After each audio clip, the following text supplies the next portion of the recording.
Sorry, there was some issue.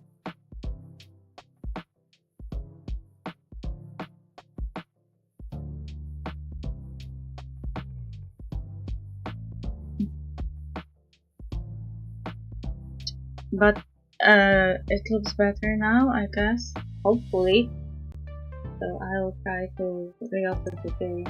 But I had to close the game, I had to close a few processes that were sus. Firefox was not even open.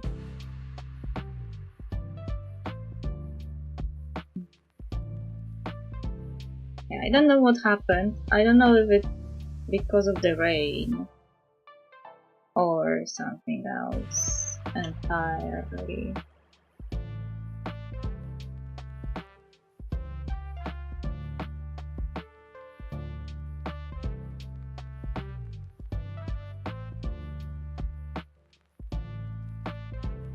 Hopefully we'll not get more issues. I'm opening the windows.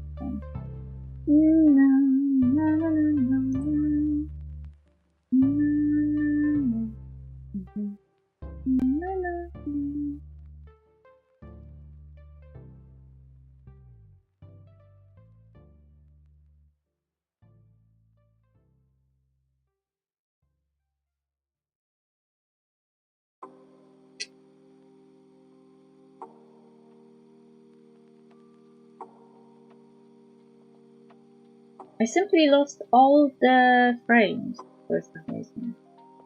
And the Windows started behaving weirdly, and this is exactly why I won't ever have a Windows again. Fuck you. Fucking Microsoft. I don't need your fucking stupid technology that breaks at every turn. Ah!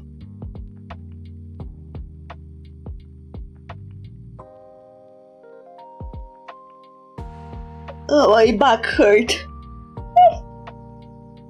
Oh. Ah.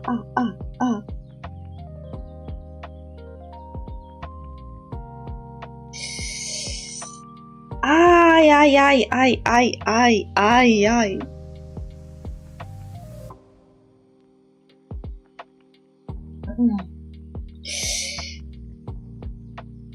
I got a cramp in my back. Stop. Leave me alone.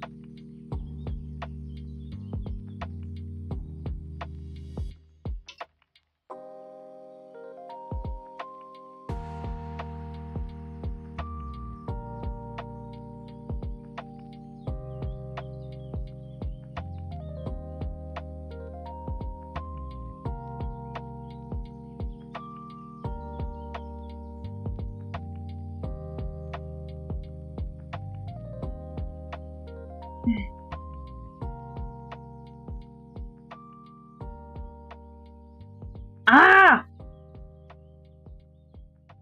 Stupid cramp! Never happened before. Maybe that's being old.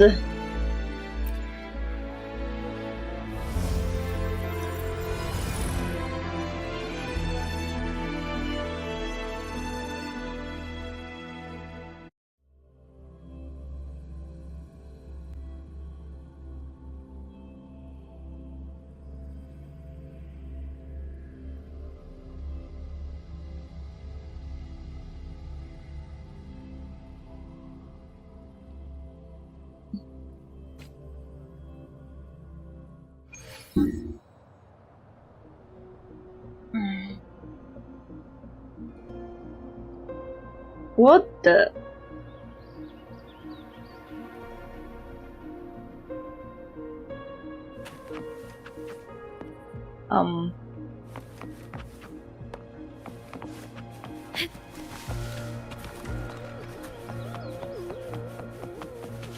The game didn't load properly. Oh. Finally. It was weird.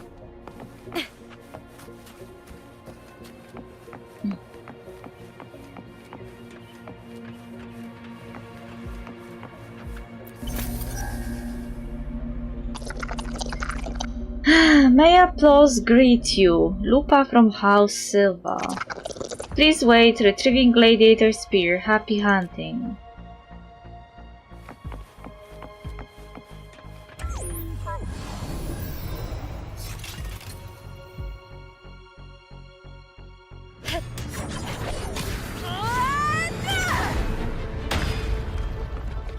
Okay. You can do it that way? I guess. Hey, he's moving! Can't just clear the head. To get it to lift its sword and open the gates, I need to clear the arms too. Detecting identified tacit discard signatures within a city, immediate extermination required.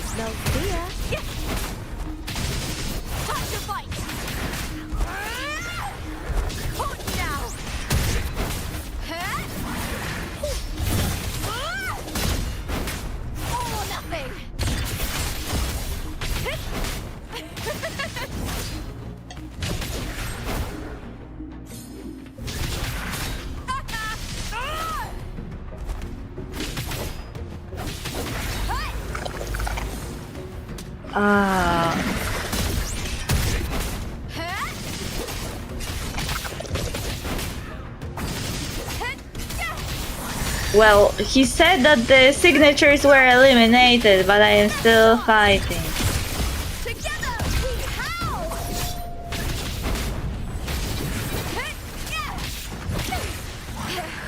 Ow, ow.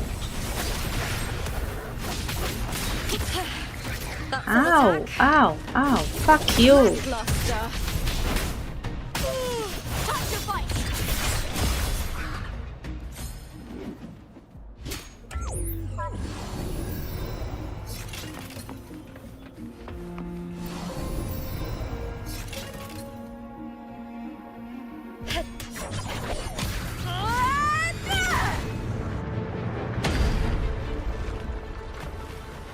Okay. What is he going to do now? Ooh! What is that supposed to happen? Well, there was building, there is no building. Check for more patrol units nearby.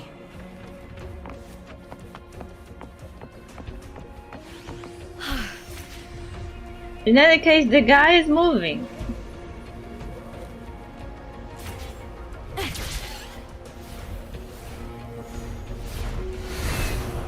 Winds of the wild.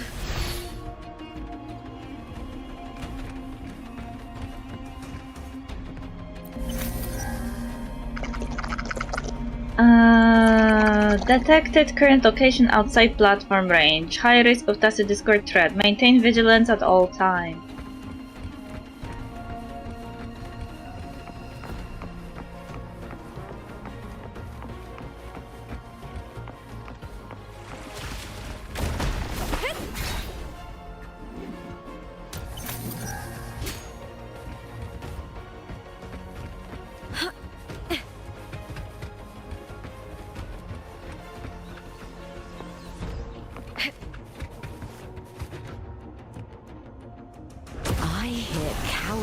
Prey. I hate those. They're so annoying.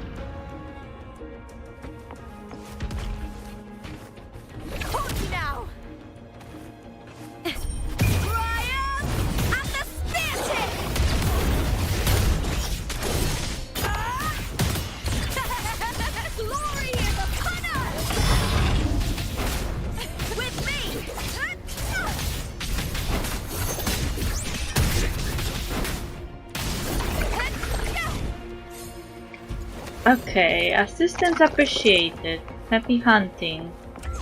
May you be showed with victory.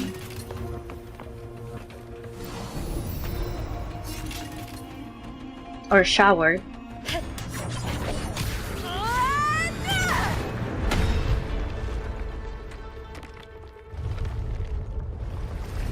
Oh. Oh, nice. That's so cool. Huge fucking walking statue. Water disappeared. I wonder who was now blessed with a lot of water in their garden. The Who water is lost drained. home? Time to head to the bell tower. Who That lost monster their is hiding in home? the depths of the aqueducts.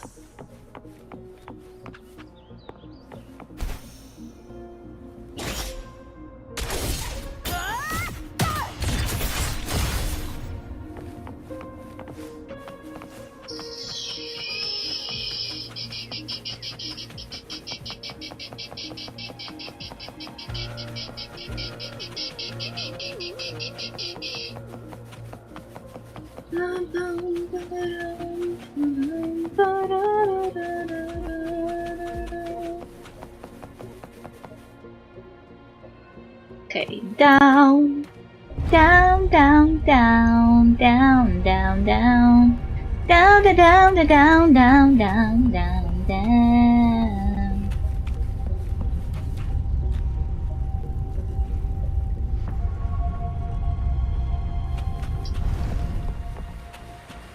Just this gate standing between me and the heart of the aqueducts. It won't open. I'll have to find another route. How convenient. The copper mirror is calling. The warrior used it to see the past. I wonder if there's anything of that here.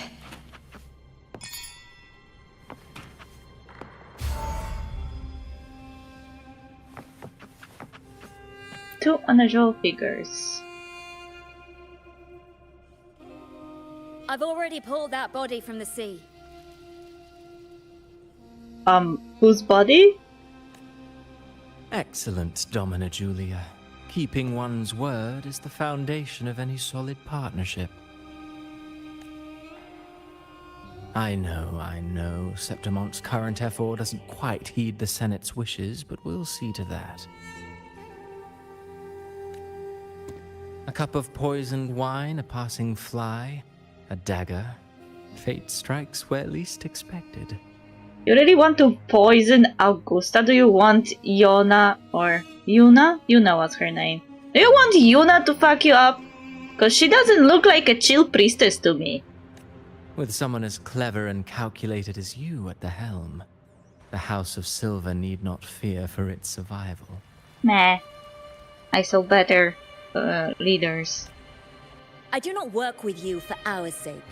I do this for Septimont. Why did you glitch in the middle of the casting? Some of us have forgotten the terror of life adrift at sea. To survive the tide, one must make the right choices. We'll speak of other matters later. But tell me, why would you want a dead woman who fell into the sea? Dead woman? Ah, you mean Mia? Indeed, she is the very heart of the unit I spoke of. The one we intend to build deep within these underground aqueducts. Alive or dead, her body holds the information we need. The Fraxidus's experiments here will continue for some time. Obviously you have to use a body of a dead woman, because why should you respect the dead? In the meantime, covering up this little laboratory's existence will require your assistance, madam. The heart? That weakling's resonance abilities were meager at best. Her performance in the arena was nothing special. Shouldn't you, as the smart and oh so grand Julia of House Silva, get a red flag right now? Like, if you were smart, you would ask yourself a question: why this guy needs a body of a girl that, according to you, was inconsequential and weak? Maybe there's something more afoot. But no, why should you think? If it weren't for those incompetent fools in the Senate, using her as a puppet to shift the attention and anger of the masses, she wouldn't even have made it to the finals.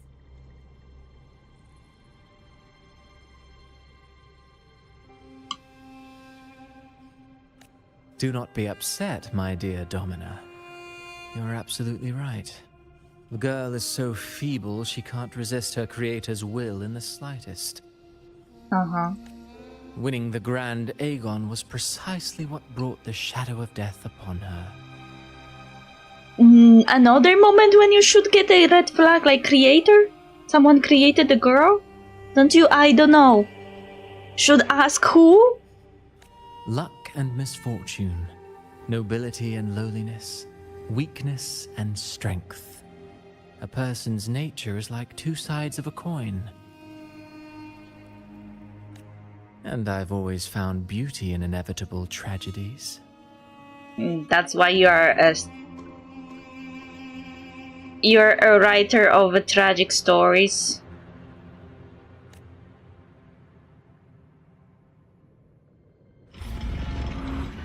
So Mia has been dead all this time. She didn't leave Septimont when she vanished. The sea took her.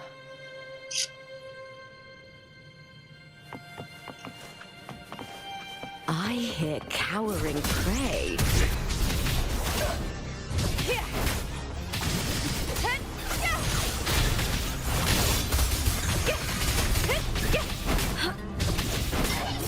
Is that all? Into the spotlight!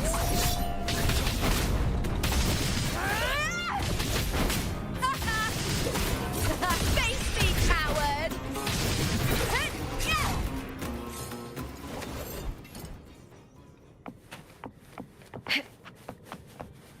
Why is Lupa losing her red thingy in this form? It's annoying.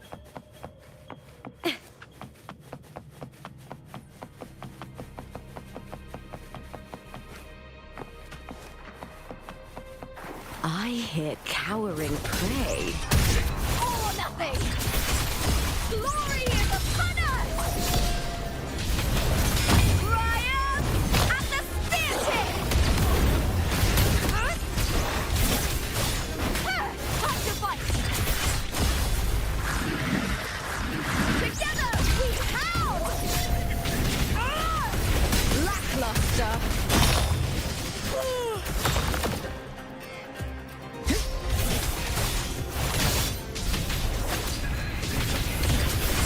Glory is upon us!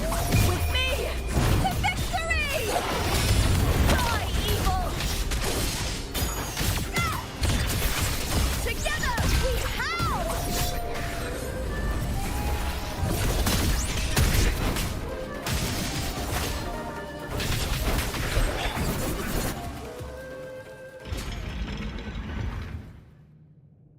Okay, this place looks sus. Are those ghosts?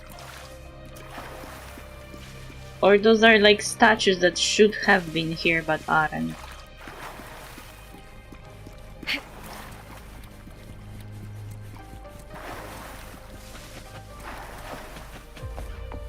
This place has the Fraxidus written all over it. Without the Silvers keeping the place hidden, they wouldn't have dared. Oh! The irony. A Septimontian aiding the enemy to build their den in the heart of our city. Even the impregnable Griffon's fortress crumbles from within. Yeah, exactly. Also, now I think I get what Cartetia was doing.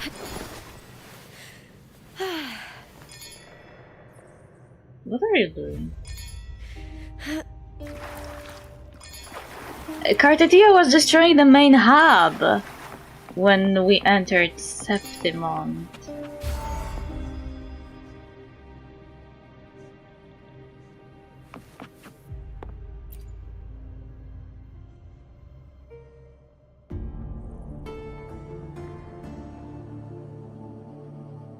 I trust you've seen the experimental unit in the aqueducts. Well, what do you think? If not for the sword embedded in her chest, I could mistake the corpse for being alive. Indeed. Decades have passed, yet Mia remains as she was when first pulled from the sea. Her data has been invaluable. As the Threnodian's failed resonator, this specimen is in its own way remarkable. You know, it wasn't so long ago that the rover intervened and Cartathea broke free from that tower. I discovered that a small piece of the Threnodian's essence within Mia was reawakened with the tower's resurgence into our world. Okay. Sounds as though you found new inspiration. Kinda sounds as if it was my fault. Yes. Septimont will host the Great Aegon soon. I've come up with a rather intriguing idea. Before her death, Mia also attended the tournament. I'll use that as the fictitious anchor to craft a play to rewrite reality itself. So he just answered my question. I was wondering if he can actually use his stories to affect reality, and he just said he can. I've already discussed terms with it and reached a modest agreement. You spoke with the Threnodian. Has Leviathan already awakened? Only a fragment of it remains. A weakened, cunning shard, desperate to grow stronger. I'll fashion a story for this sea creature, enabling it to fulfill what it once sought, to have the dark tide swallow Septimont whole. The Threnodian once sought to use Mia to find Septimont's central hub in order to corrupt the beacon system. Even if met with failure, it would control the champion's mind to infiltrate the city's upper echelons.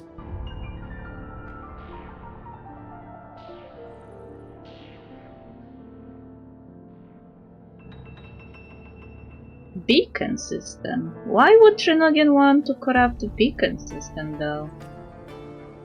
Oh well, it all failed in the end.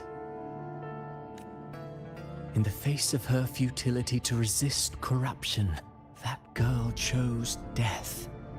She drove a sword into her heart and leapt into the sea before choking on her own blood. Okay. Thank you for very graphic description of suicide. This is not what I needed. Fascinating, isn't it? Faced with the same predicament, strength and weakness still make a difference. Why Prolova looks sad, though? Prolova looked like it... What he said kinda resonated with her. The Blessed Maiden single-handedly thwarted the Threnodian's designs in Raguna, but this poor soul had no choice but to take her own life. A death so theatrical, so saturated with sorrow. How poetic. How beautifully tragic. I don't care for your taste, Cristoforo. She just dissed him. I'm merely curious. What ending have you penned for Septimont this time? Oh, such an impatient reader, Frolova. This play is nothing more than an amplifier, designed to nurture the Threnodian's lingering power. Once it grows large enough, I'll overlay the Sonoro onto reality. All that's needed is for Domina Julia to select the right champion.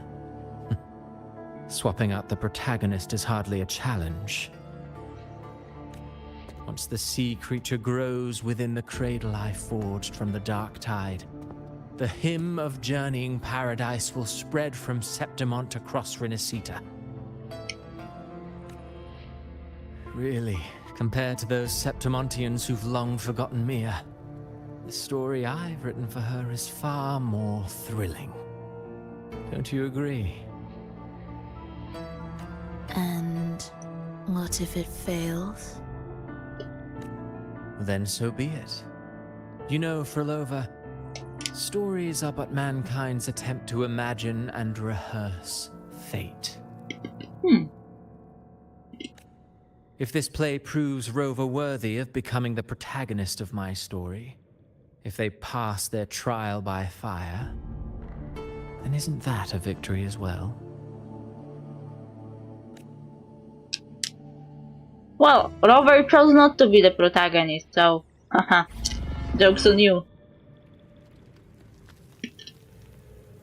Disgusting. To treat Septimont like a plaything. Unforgivable. What is so poetic or romantic about a story where someone is driven to death? If we were talking about fictional characters, then there is a lot in stories like that. Like, there's some sort of catharsis when you read a tragic story. But when it comes to this situation, where the story is not about fictional people but real ones, that breaches the fiction, the boundary between fiction and reality, and that's not why we create tragic stories. We don't create tragic stories to enact them in reality. We create tragic stories to highlight something. To highlight, for example, the corruption of human heart, or how fragile some stuff can be, like loyalty.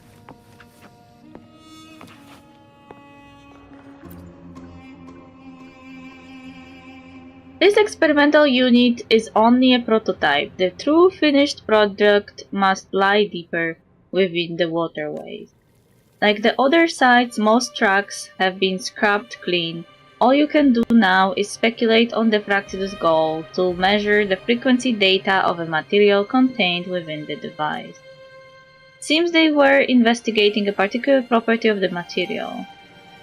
I'm talking about this because when I was younger, I had to read Antigone. Antigone is the daughter of Oedipus, the one who was prophesied to kill his own father and marry his own mother, and that's why his parents got rid of him. But then he got adopted by another kingdom, and his new parents failed to tell him that he was adopted, and inevitably he reenacted the prophecy to the T. He met his father on a road. He thought his father was not a nice person. He ended up killing his own father, not knowing that he was killing his own father. And then I think he was the one who faced the Sphinx, but I am not sure. He did a great deed, and then people wanted to reward him, so they rewarded him with a marriage with the queen, which was his mother. Then he had babies with said queen, and Antigone was one of those babies. And in the story of Antigone, Antigone was trying to stop her uncle from plunging the city into... how to say it? Let's say that her uncle wasn't a really great ruler, so she wanted to stop him. But I think in the story she didn't manage, and she also ended up dead. She also had a lover, I think? I don't remember the story exactly, to be honest. I remember that she died imprisoned, I think. That she killed herself.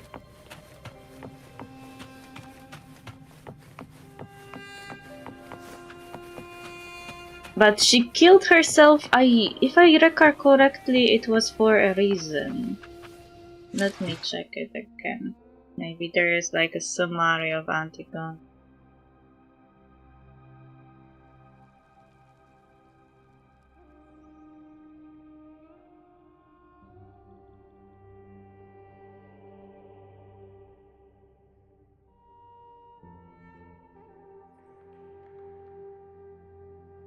Ah, yeah, there was also something about her brother. She she wasn't about the... It was less about the political thing and more about her being angry that her uncle didn't want to bury her brother.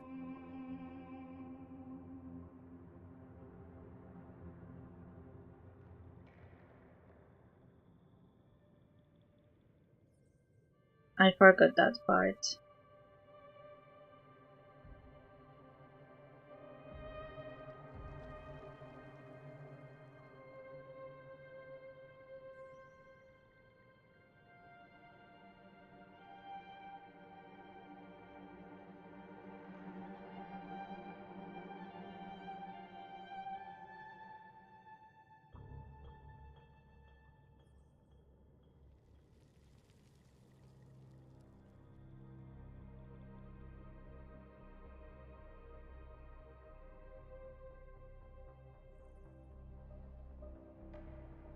I think her trying to bury her brother was branded as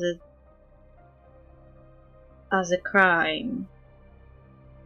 And her uncle tried to persuade her to drop it.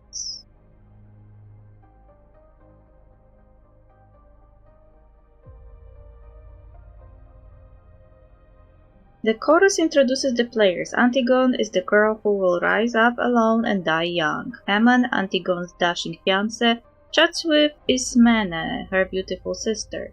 The one would have expected Hammond to go for Ismene. He inexplicably proposed to Antigone on the night of a ball. Creon is a king of thieves, bound to the duties of rule. Next to the sisters sits the nurse and Queen Eurydice. Eurydice will knit until the time comes for her to go to her room and die. Finally, 3 guards play cards, indifferent to the tragedy before them. The chorus recounts the events leading to Antigone's tragedy. Oedipus, Antigone and Ismene's father, had 2 sons, Theocles and Polynices. Upon Oedipus' death, it was agreed that each would take the throne from one year to the next. After the first year, however, Theocles the elder refused to step down. Polynices and his six foreign princes marched on Thebes. All were defeated. The brothers killed each other in a duel, making Creon king. Creon ordered Theocles buried in honor and left Polynices to rot on the pain of death. So this is the entire start of Antigone's story. Hello, lovely Rollis. Having a great time watching your stream. Got some friends who might want to subscribe. Aha.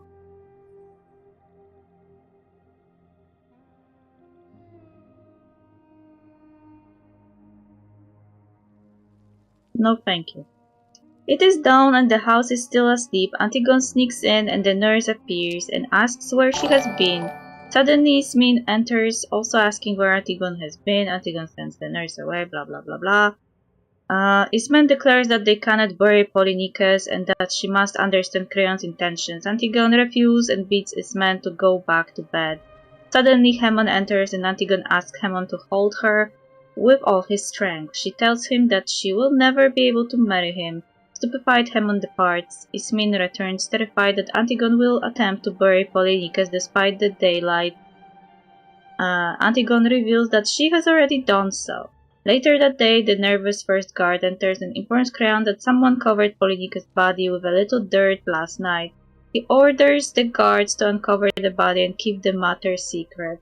The chorus appears and announces that the tragedy is on. Its spring is wound, and it will uncoil by itself. Unlike melodrama, tragedy is clean, restful, and flawless. In tragedy, everything is inevitable, hopeless, and known.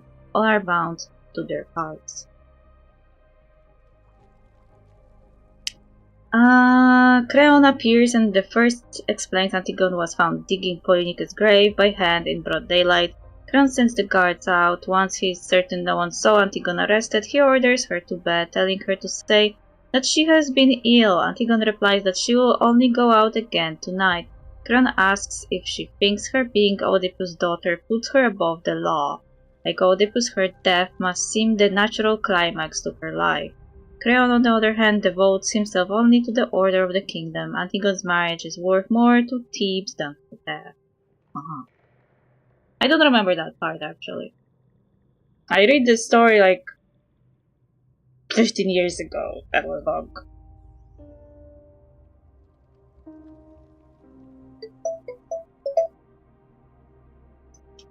I need to bring the food out of the fridge.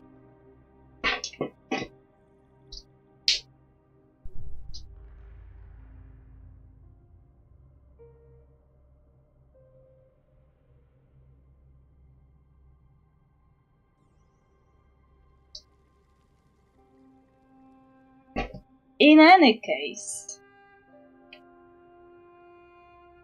Antigone is a tragedy. She's doing something she deemed is right. She tries to bury her brother, but everyone else is not fine with that because her brother is technically branded a traitor.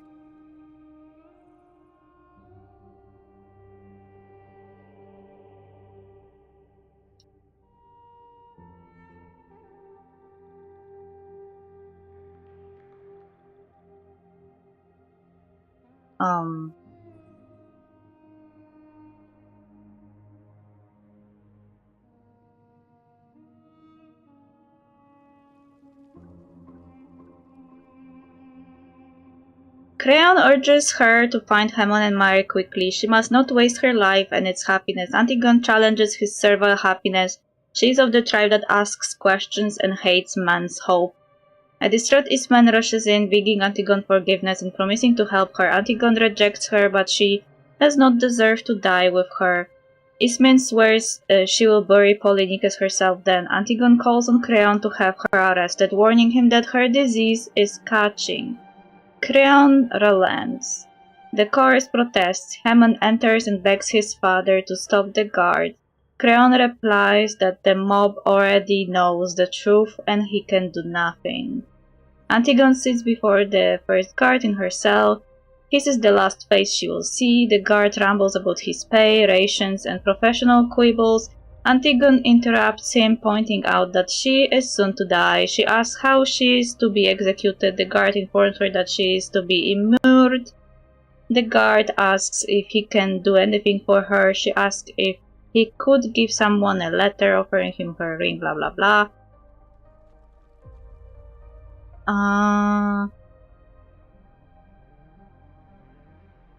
The messenger delivers the news. Antigone had just been immured. When the crowd hears Haemon's moan from within, Creon howled for the slaves to remove the stones. Antigone had hung herself. Haemon then stabbed himself and lay beside Antigone full of blood. Upon being told of Haemon's death, Eurydice finishes her row of knitting, climbed to her room, and cut her throat. Creon is alone. The chorus notes that truly, if it had not been for Antigone, all would have been at peace. All who had to die have now died. Only the guards are left, and the tragedy does not matter to them. Hello, Serafina. Sorry, I was talking about tragedies and I got reminded about Antigone. Because of Cristoforo and his love for sad stories, it reminded me of tragedies. But I disagree with the chorus. With the chorus, you know, conclusion of the story that if it was not for Antigone, nothing would happen. She just wanted to bury her brother, traitor or no traitor. That was not a bad thing.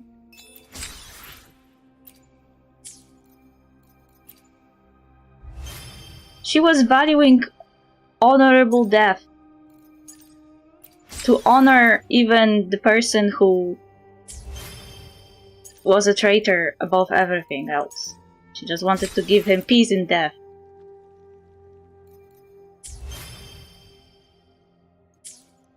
Yeah, sorry, I got distracted a bit.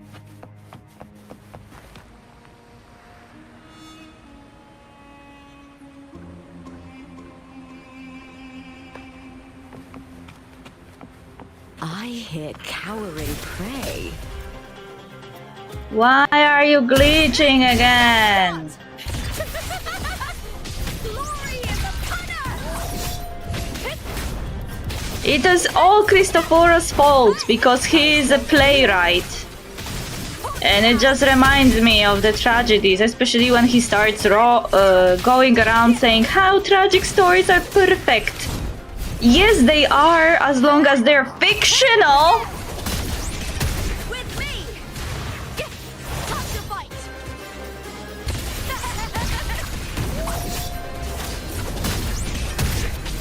Now, I personally don't like tragedies, but I actually remember liking Antigone a lot. Not because of the ending, but I liked Antigone as a person. That's some attack. I liked her determination. I just didn't remember the exact story because I read it 15 years ago. So I needed to check. Why are you like this, game? Let me stop. Why are you glitching in the middle of the fight? Hello? I am seeing the screen in a stopgap. Hello? Ugh.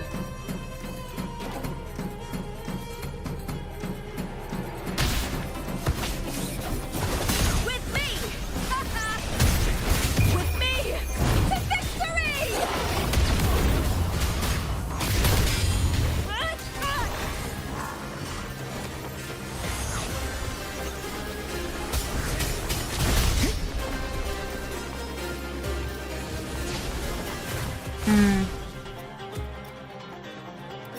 And it's glitched again. Fucking shit.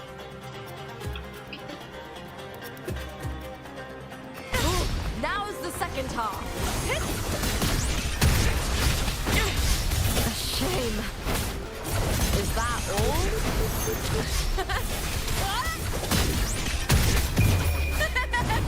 The fight is on!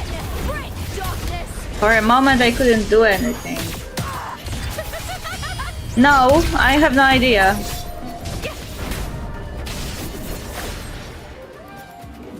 I already restarted before, it shouldn't be glitching during battle. Also, it was not like glitching, it was like stopping altogether. And at one point, I couldn't even attack the enemies because it didn't work. Like, no matter what I clicked, it didn't work. The only thing that worked was evade.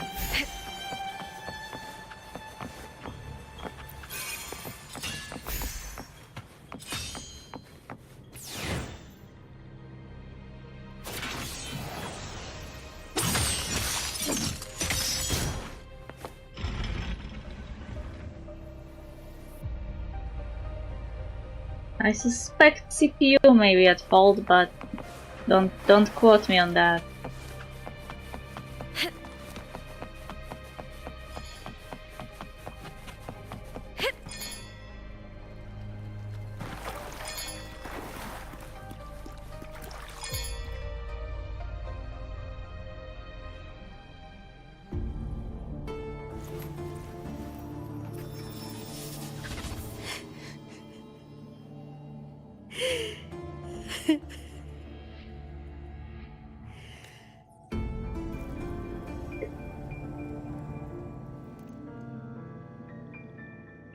Still lingering, Mia.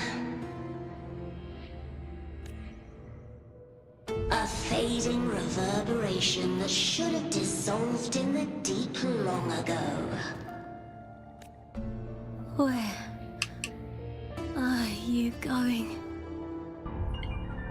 To claim the title. Was that not your unfulfilled wish?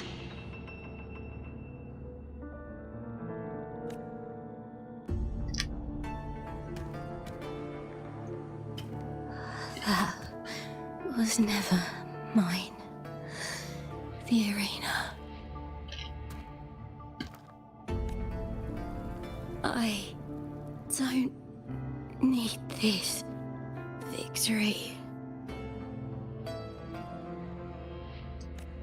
But I do.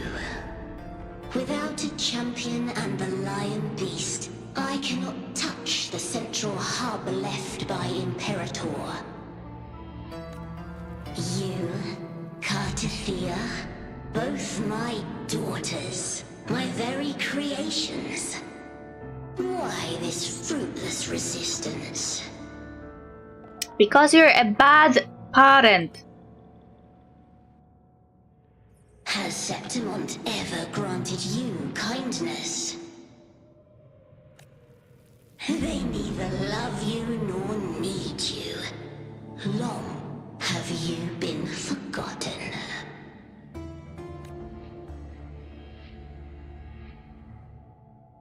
We were raised by them. You will never understand.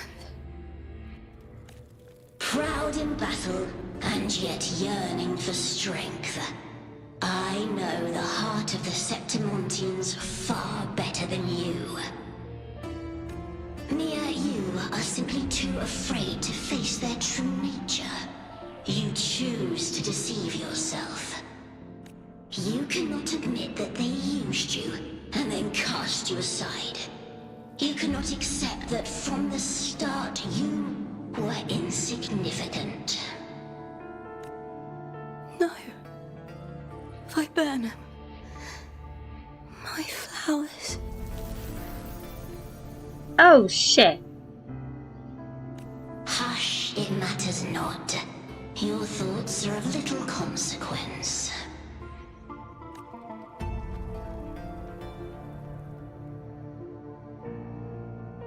Did she just erase her?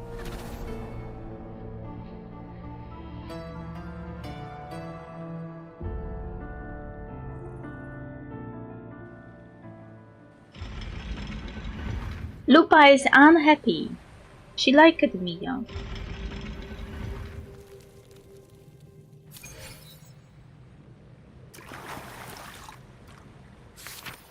Okay, we got a new scene. The story was drawing to its close. Cartithia could feel the world around her shifting, the building statues and even the land itself were cracking like damp paper. But it no longer mattered. She had uncovered the clue that pointed to the one responsible and was heading toward the playwright. With more Praxidus members lurking here, she was prepared for the coming battle.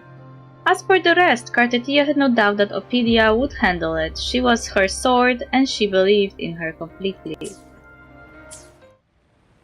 Wait.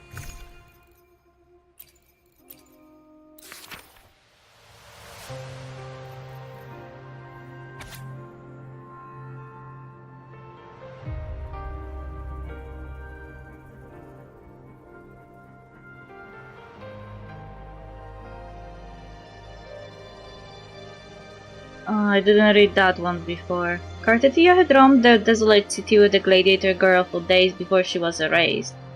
She had caught a fleeting glimpse of the massive fish silhouette and saved the nameless one from the dark tide. Cartithia was certain this place was not part of the real world, but the widespread destruction had stalled her search for answers. The gladiator girl had forgotten who she was, but her survival alone marked her as extraordinary. Cartithia hoped this very uniqueness might serve as a beacon to carry their story forward. Cartithia could only keep searching. She had to find the monstrous, half-human, half-sea creature, the Trenodian abomination, its very sister.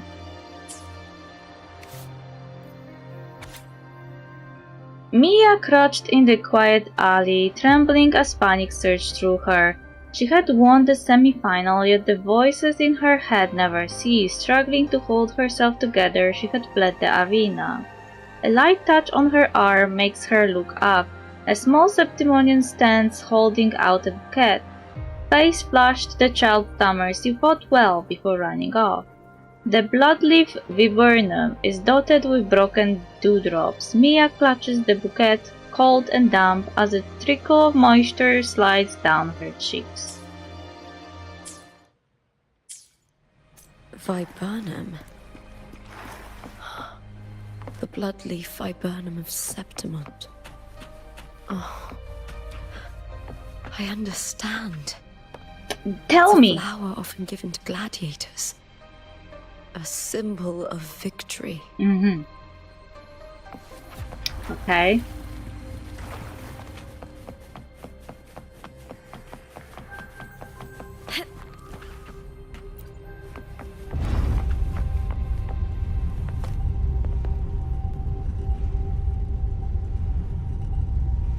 Wait, we're supposed to go up?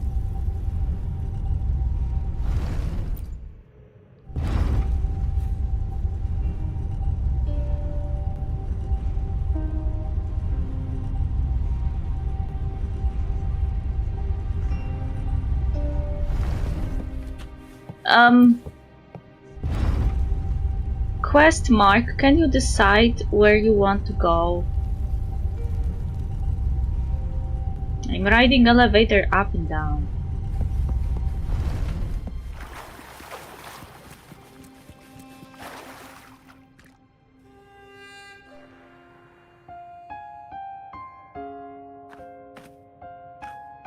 I've always carried this shame. Shame for something I didn't choose. Shame for something that's just there. Sometimes it turns into doubt. I try to live free, and I do most days. But still, I see it. I see the pain in their faces. In the ones who fall behind, the ones who leave the field beaten, the ones who pin all their hopes on me. I've always wondered if I didn't have this gift, could I have reached this point with clean hands?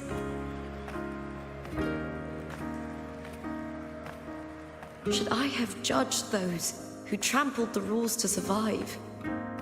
Or was I blind to my own arrogance? I don't know.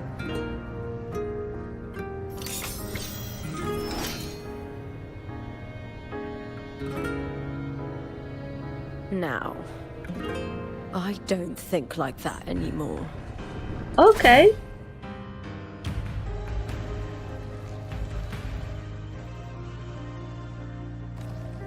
Evil Mia is here. Stronger than me, no doubt, but she treats everyone the same.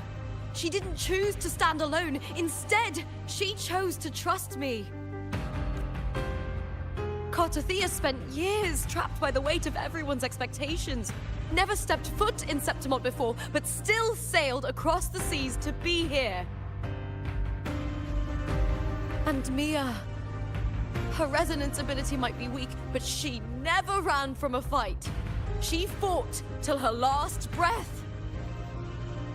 A heart isn't shaped by what it's born with or what it's been given. I've underestimated others, and I've underestimated myself too. But you, the arrogance, thinking you understand the darkness in people's hearts, but you don't have a single drop of life in you!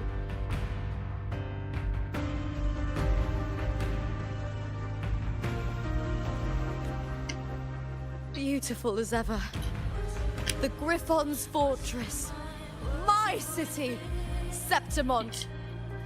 Built by the hands of the people. Not the Sentinel, and not the Threnodian. Where there's light, there's always shadow.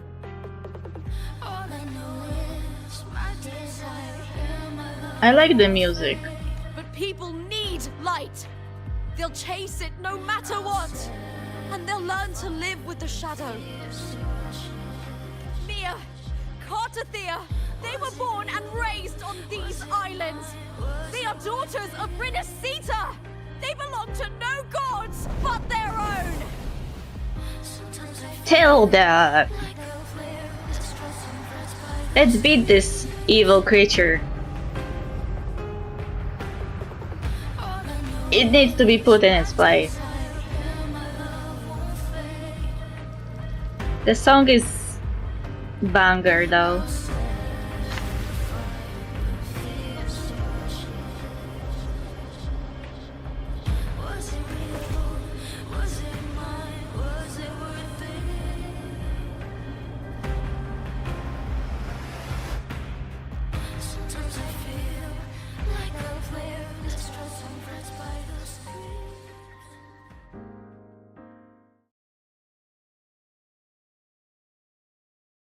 Okay, what now?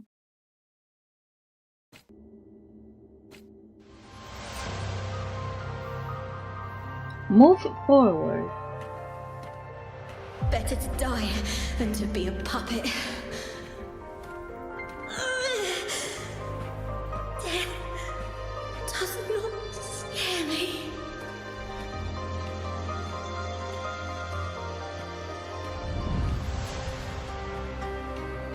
If divinity takes up arms against the innocent,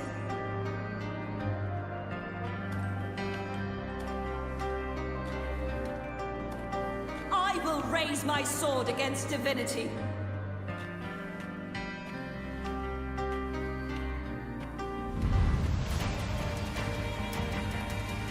I heard your request.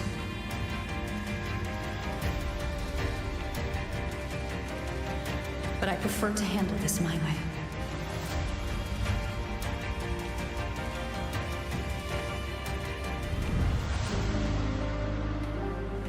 Victory isn't won in an instant. It takes patience and perseverance.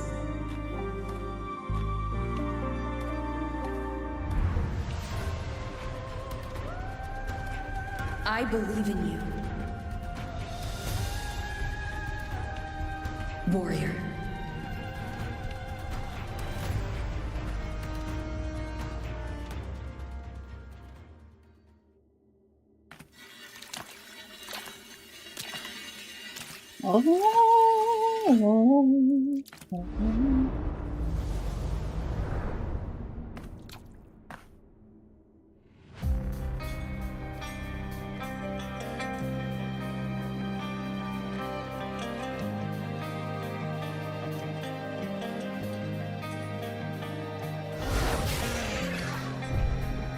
What is this?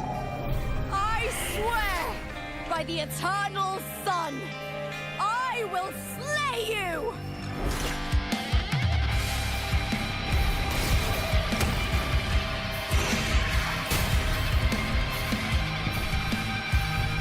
This monster just looks horrible. From the fear and the longings of civilization, I was ripped.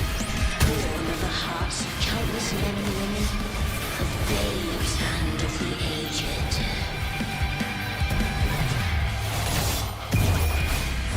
With sharp blades and silver tongue, you struggle for power and revel in the slaughter of the arena.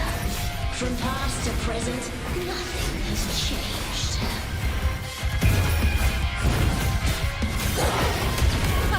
What right do you have to judge the people of Renacita? Mia chose her end with dignity. Your very existence is an insult to her. Look at you cowering in this little incubator, desperate to evade your end. You will never understand what it takes to face the fear of death.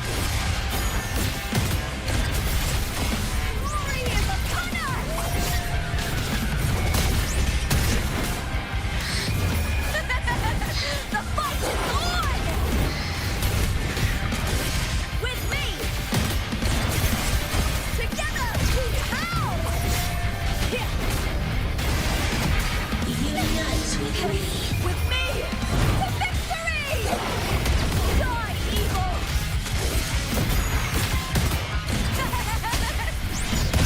That was a well-timed die, evil. That's full attack.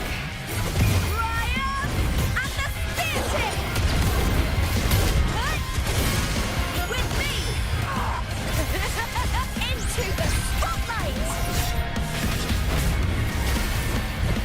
A human life is nothing more than a scream between life and death.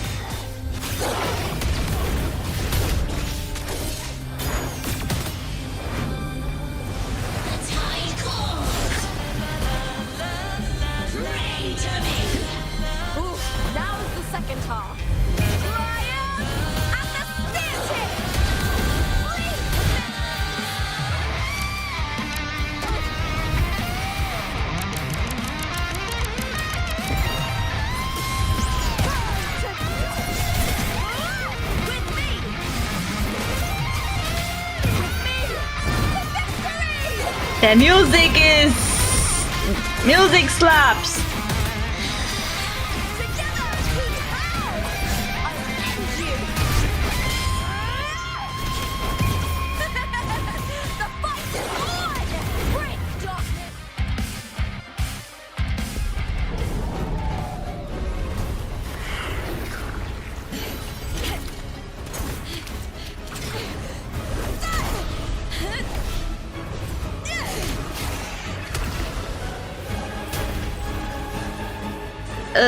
This monster Greatness looks has no horrible. summit, and victory is never the final word. Proud, pitiful, cry, love.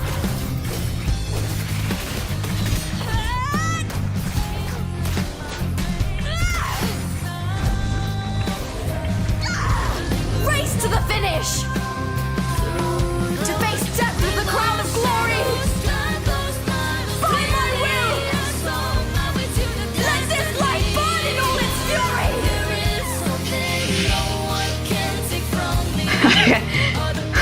To me, there is no greater joy in this world. Wait, what? Battle? Are you violent?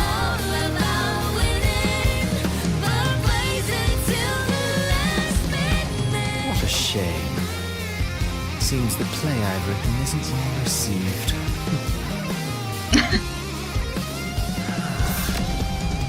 Lol, what are they doing? What are you two plotting in Renacita? Oh dear madam. Let's leave some mystery for the next chapter, shall we? Again? There is something no one can take from me. All the bruises I've left, just believe it's a solution to my dozen deepest fears. Music is so nice!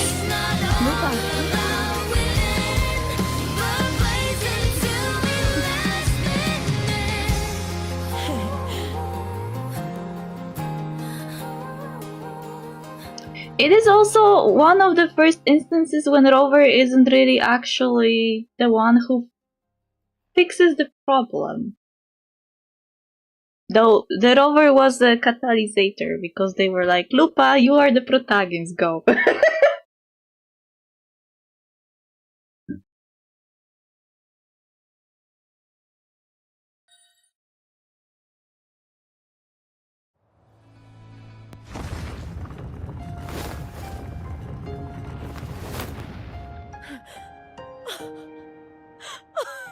It's real! Both of you are safe! Oh, this is such a cute picture. I need to save it. The Threnodian's frequency is gone. Well done, Lupa. That last battle between Lupa and the Threnodian, when suddenly Threnodian changed back into Mia, gave me vibes. Like, we live for battle, and we die in battle. And there is nothing we feel more joy in than in battle. This is what I got from that. That's why I said, who are you, Finan? Because I got flashbacks to Honkai Star Rail and how Mighty and Finan interact because of this story.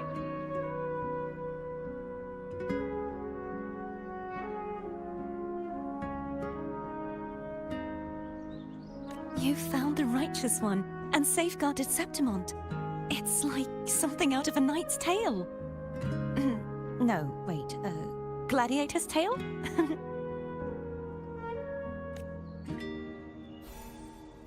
Oh, Abby now is calling. Phew! Finally, I can stick my head out. Rover, are you okay? Was Abby blocked?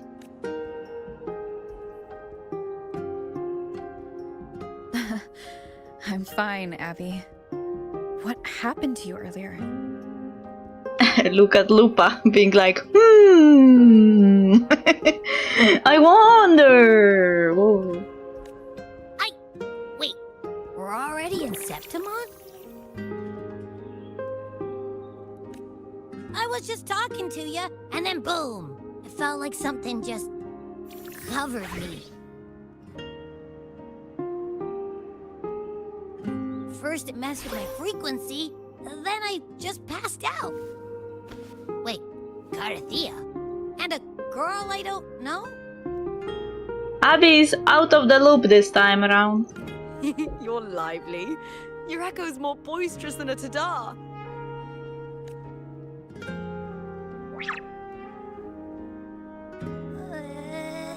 What happened while I was out? A lot. I think it's time we compare notes.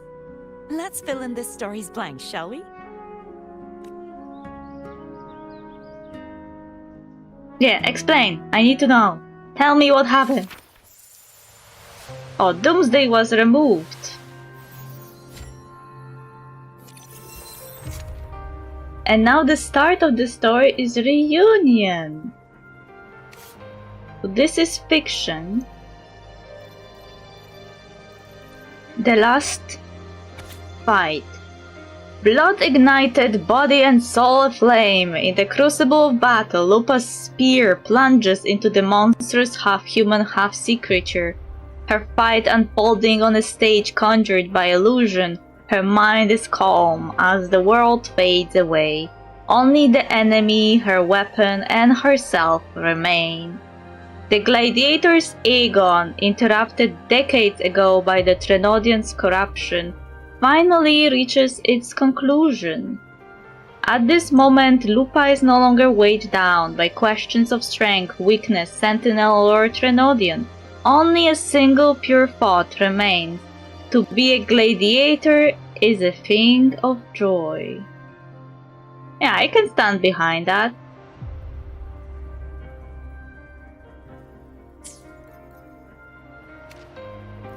Reunion. As you walk out of the central hub, a familiar connection pulsates within your tacit mark. You turn around and see Carthea slowly gliding down from the sky and landing before you.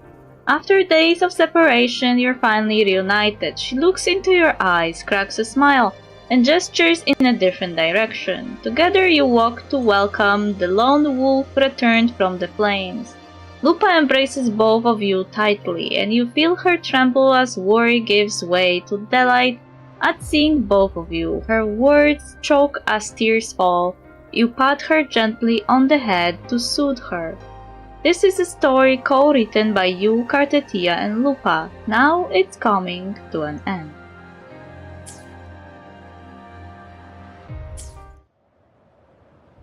Exchange information.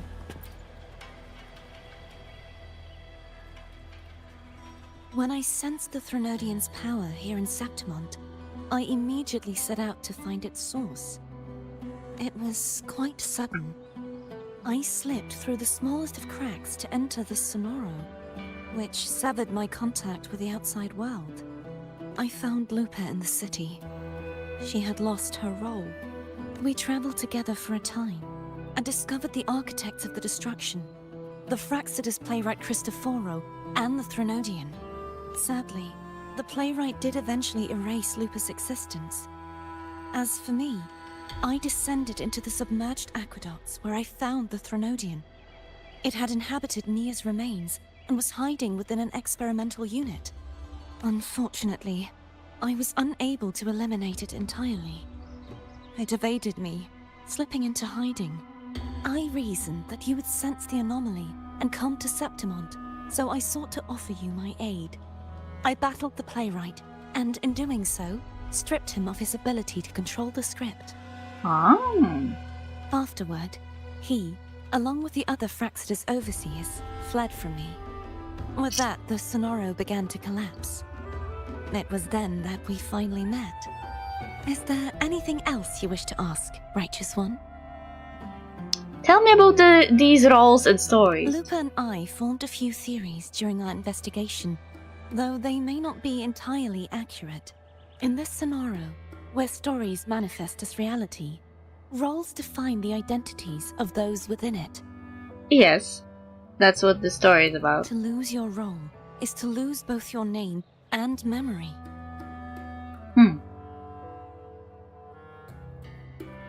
Now I have a sudden idea for a fanfiction. But that would be a multiple chapter one, and I don't know if I have the capacity for it.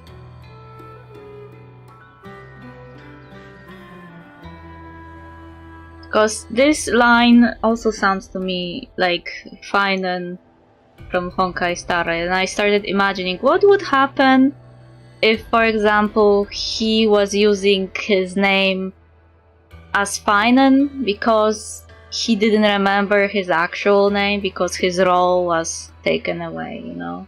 That would be an interesting concept to, you know, explore. In truth, Mia has long since passed and does not truly exist here. It was Lupa, not Mia, who won the 3-day Aegon. I suspect the stories created by the playwright cannot stray too far from their original frameworks, a limitation of his resonance ability. This is why he erased Lupa's name, swapping her and Mia's identities. This allowed Mia to summon the Dark Tide upon Septimont. Yeah, technically because it's a story and it has its own structure that relies on the roles of the characters, it is also very limited. So the only way you can manipulate the story is to swap the roles. Is there anything else you wish to ask, Righteous One? Tell me about the Trenodian and the Central Hub. The central hub within the Veil of Glory was established by the Sentinel, and it appears no one had ever entered it before. Activating it requires 2 key conditions. Victory, which grants the blessing bestowed by the Lioness of Glory through the Sentinel's mandate, and a trace of the Sentinel's frequency. The Threnodian set its sights on Mia for this very reason, which, in turn, brought its attention to Lupa. I struck a significant blow to the Threnodian within the story, but because I failed to prevent the corruption of the central hub earlier, it endured, drawing strength from that source. Throughout this journey, I often saw the figures of Lupa and Mia overlap. It seems the Threnodian was attempting to replace Lupa, hoping to use her to corrupt the hub, siphon its power, and ultimately destroy Renacita. Is there anything else you wish to ask, Righteous One? Tell me about the other Praxidus leaders. Apart from the playwright, I also encountered 2 other Fraxidus leaders. One, a woman with a bandaged eye, the other a man with scars across his face. Surely they must be Frolova and Scar. But how is Scar in Renacita? Yeah, wasn't he... wait, didn't he run away from jail? Unfortunately, I never had the chance to confront either of them directly. I saw them only briefly before they disappeared. I'm not sure why they've gathered here in Septimont. We must prepare for whatever plans they have.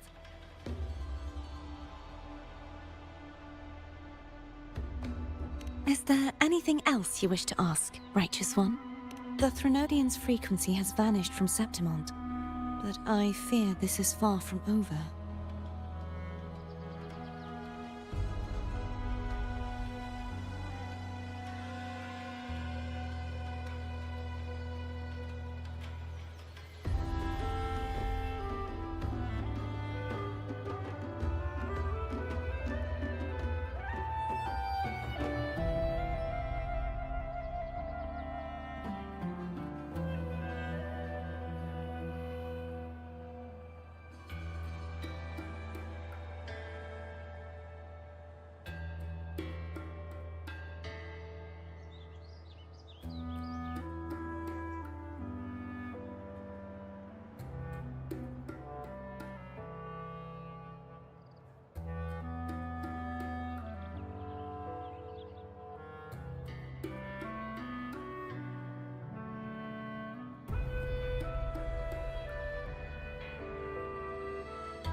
there is something else.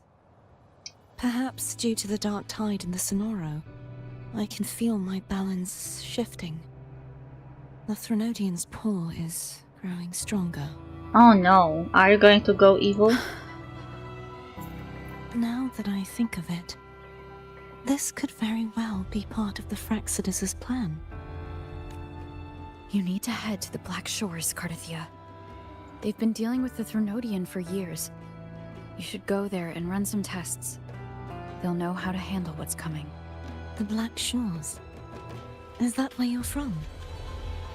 If it's a place you trust, then I will go.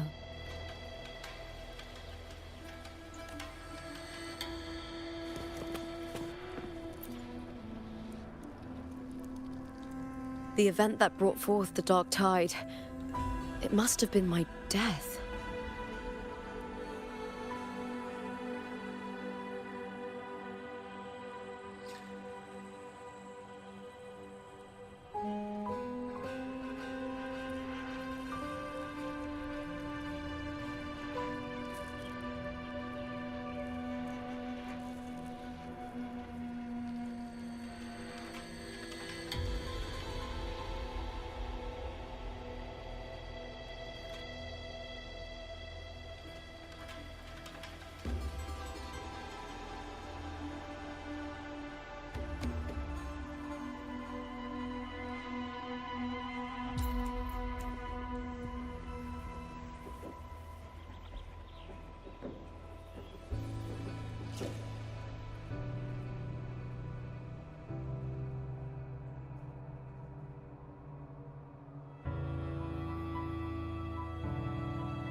After that, the details of the story blur.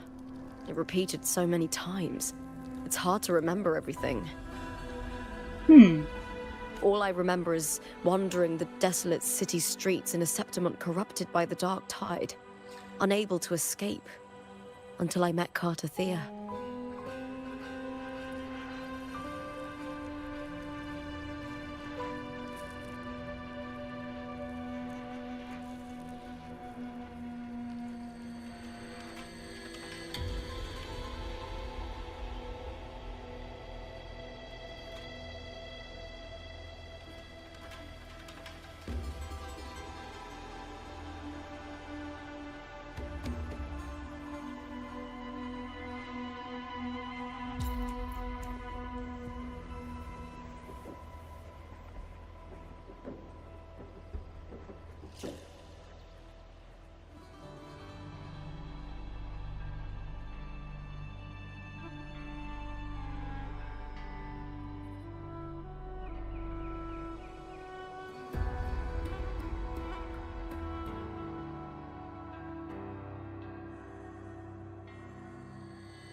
She saved me. But in that story, we couldn't fully resolve the source of the disaster. Then in another story, I encountered you, my fellow warrior. After we parted, I awoke in yet another story, in the Vale of Glory, where I finally saw the Threnodian's true form in the submerged aqueducts. It had taken control of Mia's corpse, and was using the Fraxidus' Sonoro to grow its power. After defeating it, the Sonoro began to collapse. I passed through those crumbling pages to find you. Is there anything else you want to know? I'll hold nothing back. Tell me about your death. My death? Well, I'll start from the very beginning. My journey to win the championship. I had failed to expose the family's match fixing. After being deceived by Domina Julia and winning the title on my own, my memories became a blur. I was probably under some form of control. The last thing I clearly remember was standing in the central hub in the Veil of Glory, pressing my spear into something that resembled a control panel. Then the dark tide began to surge. So, Rover entered the story before this happened? Like, they were reenacting the story that already happened, but changed vital informations. Like, Lupa failed to expose match fixing, but Rover didn't. Like, with Rover, Lupa succeeded to expose them. In the end, all of Septimont was swallowed by it. I'm not sure when all this started, or where the line between the reality I knew and the Sonora world created by the Faxidus began to blur.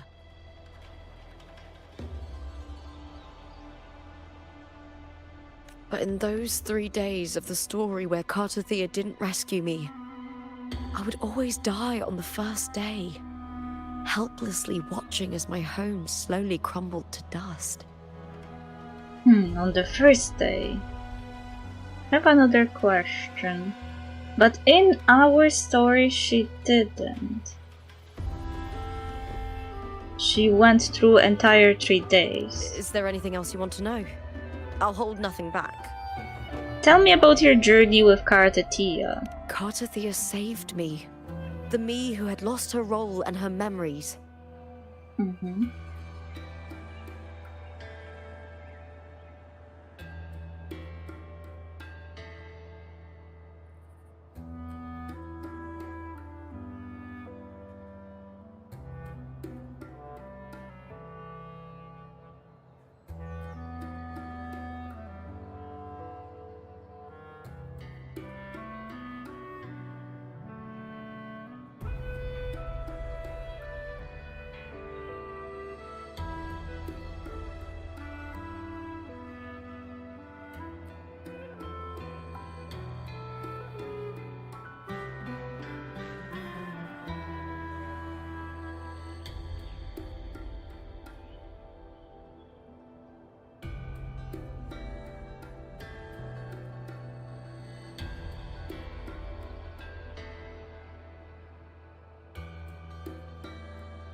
We wandered the abandoned city of Septimont and pieced together that the Fraxidus and the Threnodian were the true architects of the chaos.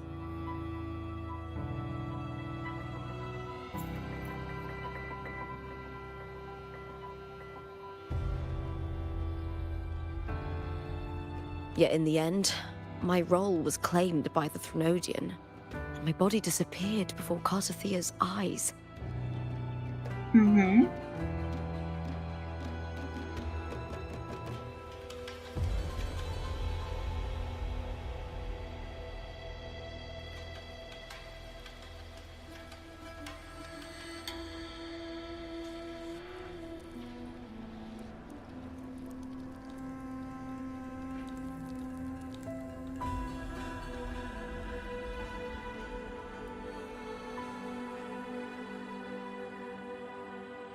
But before I was lost to oblivion, Cartothea gave me a sliver of her frequency.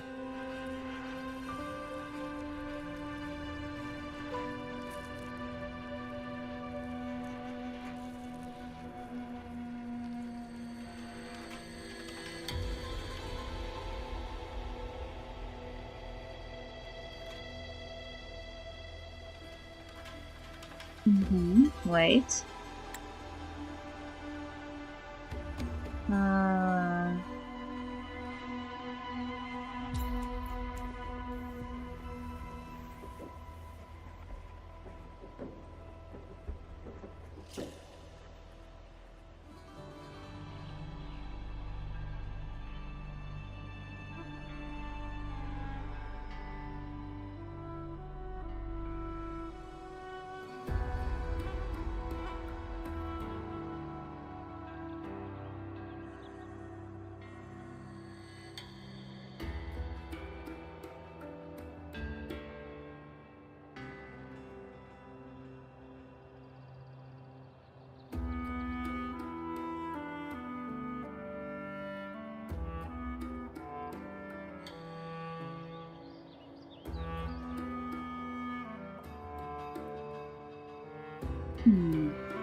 I think it was that frequency that unknowingly led to our paths crossing in the story.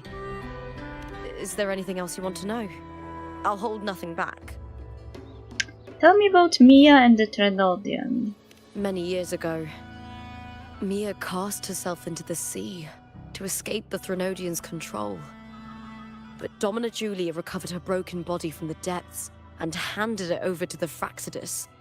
For years, they subjected her remains to twisted experiments until the Threnodian's essence, still lingering within her, finally awakened.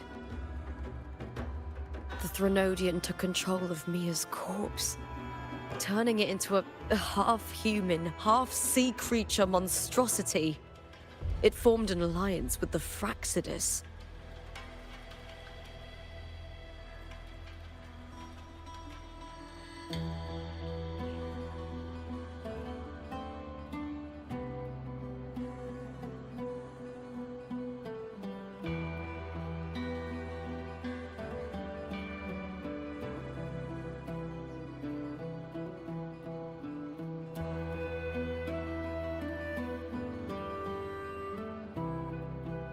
The last trace of Mia's reverberation was forced to be part of it.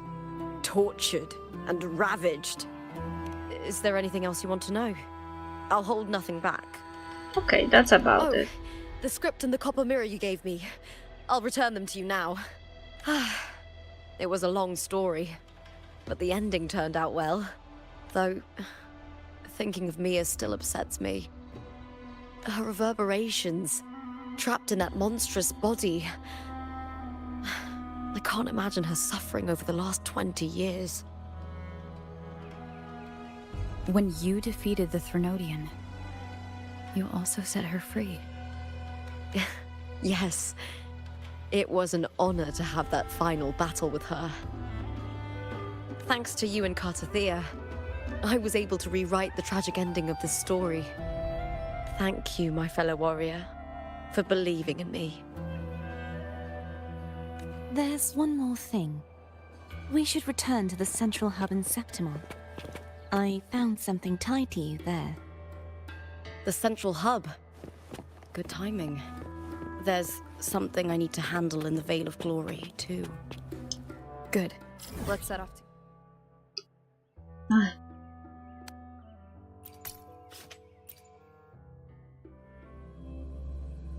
They always want to come back to places I don't want to come back.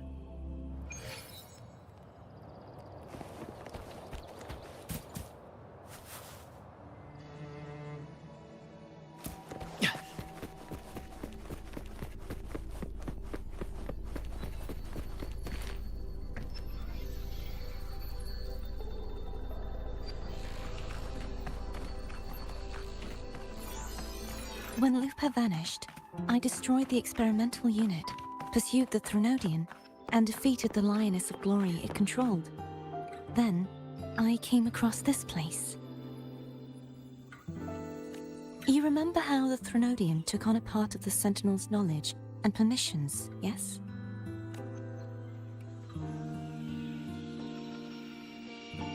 For the Sentinel, the information stolen was their very memories. For this reason, even the Sentinel forgot that before merging with the Threnodian, they transferred some of their knowledge to the central hub in Septimont. The knowledge they would later forget. It was a secret, one the Threnodian should never learn. The Sentinel moved it there for safekeeping. Within it, I found a special frequency. A part of it felt like yours. I believe it's what the Sentinel left for you, so I took it. Huh? You feel a faint frequency of sharp Seems pulse. like a clue. The true secret they left for you is not here, but in that direction. The knowledge they would later forget. You feel a faint frequency of sharp, cold wind. It fades quickly as it touches your hand, but not before. It points toward the distant destination. Jesus.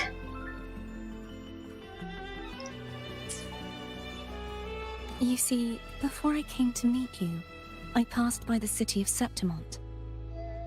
The arena I destroyed has been restored, but in the people's hearts, it's still the Righteous One and Lupa who claimed victory. The Fraxidus' power to reshape reality is deeper than we realized. I'm afraid this is just the beginning. I once believed the Threnodians sought to use the Fraxidus to regain power, but its true goal is the central hub. I believe it's due to this secret the Sentinel has hidden. That direction, it leads to the hunting grounds. The blight cloud still lingers there.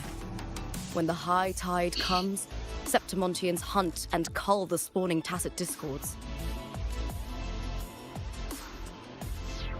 The dark tide connects everything. I cannot pinpoint where the Sentinel's message lies. I'm afraid you must go there yourself. But the worst of the storm has passed. Let's take a moment to rest.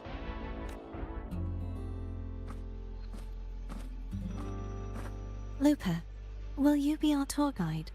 Show us the sights and glories of Septimont? I'd love to hear more about what you mentioned earlier. The wind blowing through golden flags and the sound of wind chimes. Of course, it would be my honor. But before we go, there's something I need to do first. Mm-hmm. And that is?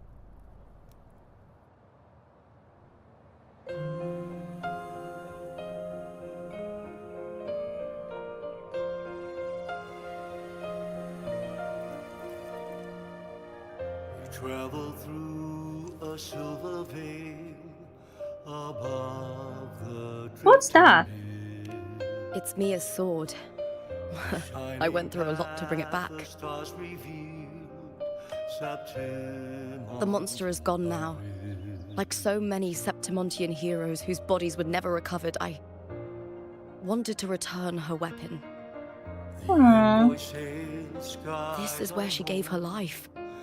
I can't say if she loved or hated Septimont more. But she once spoke of the bloodleaf viburnum. It's a tribute often given to gladiators by their supporters. So, I think, she would have wanted to rest here.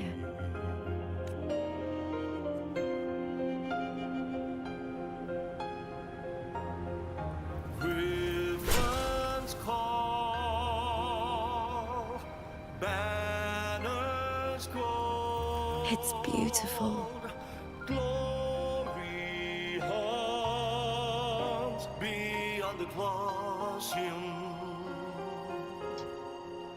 A grand Our city. The city of glory. The people here love to drink, laugh, carve statues, and hunt. It burns like fire, drenched in both victory and defeat. It holds all our disappointments. And all our hopes.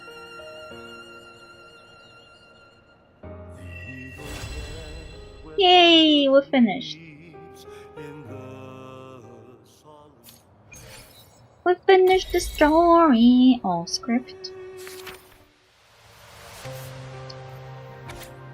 The sword that had accompanied Mia in countless battles pierced her chest. The pain and blood loss overwhelm her. Her grip on the sword falters and she stumbles to the edge of the cliff in the Val of Glory. She glances back at Septimont, the place that had given her both joy and suffering. It had won her heart and broken it in equal measure. The ancient city stood ablaze beneath the fiery sunset, its reflection in Mia's eyes as vivid as when she first crossed the sea with her family and set foot on this land. How beautiful! That was her last thought as she fell into the sea.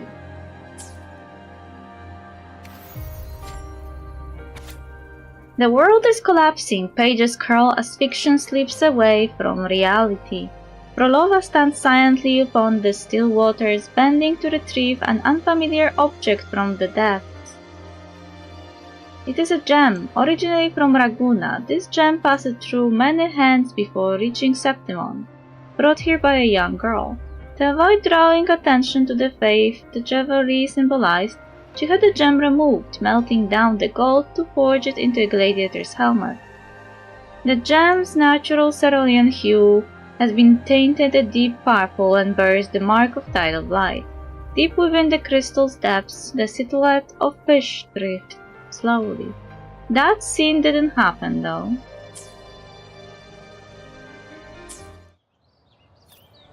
Or at least I don't remember it happening. Maybe it was part of side quest? Because Prolova was going around in side quests. Okay, I am done. This is everything I wanted to do. Just catch up with the story and be done.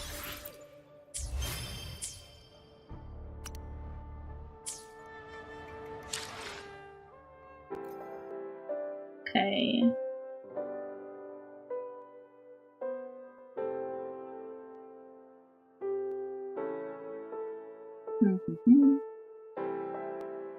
Maybe I should raid someone.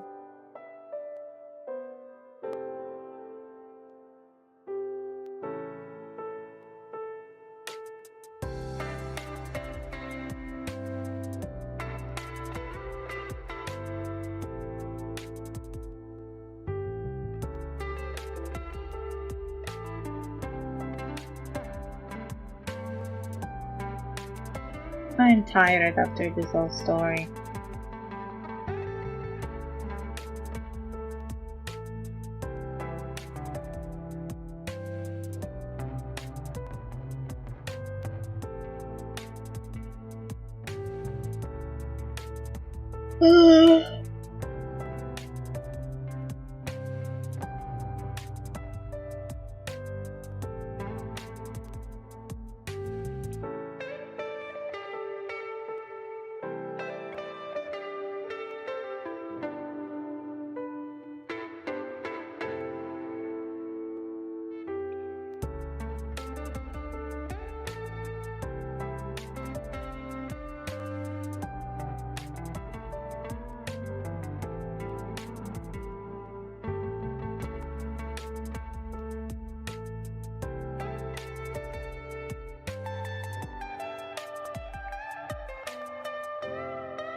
Okay, let's rate this person. I hope you enjoyed the stream despite the technical issues. And like I said, I don't know when we'll see each other again this week or next week. It will be up to chance. Anyway, bye bye!